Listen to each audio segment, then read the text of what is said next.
ये Australian team management के जो सिक्योरिटी ऑफिसर्स हैं उनके द्वारा एक रिपोर्ट लिखाई गई है। उनके द्वारा ये बताया गया कि उनके जो दो प्लेयर्स हैं, जो टीम मेंबर्स हैं, उनके साथ इनअप्रोप्रिएट बिहेवियर हुआ है और इसमें फिलहाल FIR रजिस्टर्ड कर दी गई है BNS की धाराओं में। और उसमें आरोपी को जो इंटेंसिव स्ट्रेटेजिक ऑपरेशन के तहत आरोपी को आइडेंटिफाइड किया जाकर आरोपी को गिरफ्तार कर लिया गया है।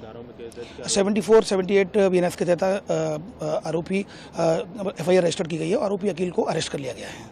ये सर कहाँ का रहने वाला है? क्या ये पहले खजराना का रहने वाला है, लेकिन वर्तमान में अभी आजाद नगर में रहता है। होटल में पुलिस सिक्योरिटी थी, जैसा कि मैंने बताया कि उसको जो एग्जामिन किया जा रहा है कि कहाँ पर कमी रह गई। किसको लगाया था सर इसमें security officer? Indore police commissioner की तरफ से भी ऑफिसर लगे हुए थे। उनकी खुद की भी सिक्योरिटी, जैसा कि मैंने बताया, प्रोटोकॉल्स होते हैं, तो उन्हीं प्रोटोकॉल्स को जो सेट हुए थे अब उनमें कहाँ कमी रह गई उनको एग्जामिन किया जा रहा है। नहीं, शर्मनाक है इंदौर के लिए और देश के लिए शर्मनाक है।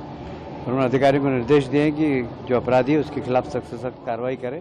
एक नज़ीर बनना चाहिए कि इस प्रकार सम्मानजनक खिलाड़ियों के साथ कैसा व्यवहार हो और अगर कोई गलत व्यवहार करेगा तो उसके क्या परिणाम हो। मतलब रास्ता भी लगाना चाहिए, इसमें पुराने अपराध भी हैं। देख लेंगे हम, अगर जो भी अधिकतम सख्त से सख्त कार्रवाई जो होना चाहिए वो होगी। देखिए, इंदौर में जो घटना हुई है बड़ी दुर्भाग्यपूर्ण है और मध्य प्रदेश की सरकार ने बहुत गंभीरता से उसको लिया है और अपराधी अकील नाम का कोई अपराधी है उसको पकड़कर जेल में डाल दिया गया है। उसमें 4 जूते भी लगाए हैं और हमारी और सरकार की ये कोशिश है कि इस तरह के अपराधियों को हर कीमत पर कुचला जाए।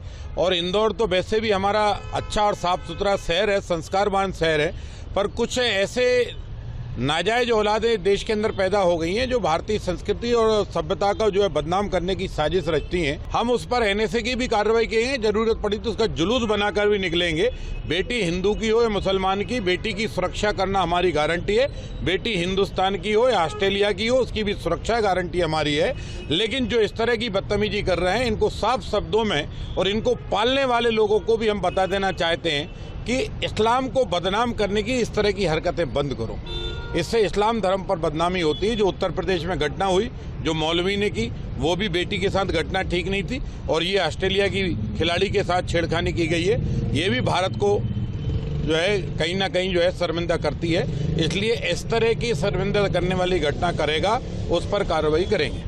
देखिए, भारत की संस्कृति अतिथि देवो भव की है। ऐसे में चाहे अन्य पर्यटक हों या कोई खिलाड़ी हों, वो हमारे अतिथि हैं। और इंदौर में जिस तरह की घटना सामने आई है वो बेहद निंदनीय है। सरकार द्वारा इस मामले में आरोपी के ऊपर तत्काल कार्रवाई करते हुए गिरफ्तारी भी की गई है और सरकार द्वारा सुनिश्चित किया जाएगा कि आरोपी को जल्द से जल्द सख्त सजा दिलवाई जाए और इस तरह की घटनाएं दोबारा ना हो सकें, उसके लिए सरकार द्वारा विशेष तौर पर नियम भी बनाया जाएगा। भारतीय जनता पार्टी सरकार विदेशी नागरिकों की सुरक्षा और महिला सुरक्षा के लिए दृढ़ संकल्पित है। इस दिशा में जो भी जरूरी कदम होंगे वो उठाए जा रहे हैं।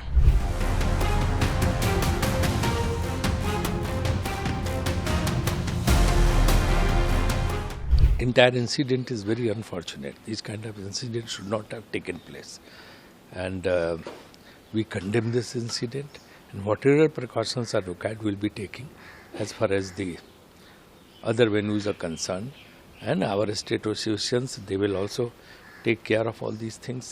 And Indore police has already nabbed them. They have been arrested.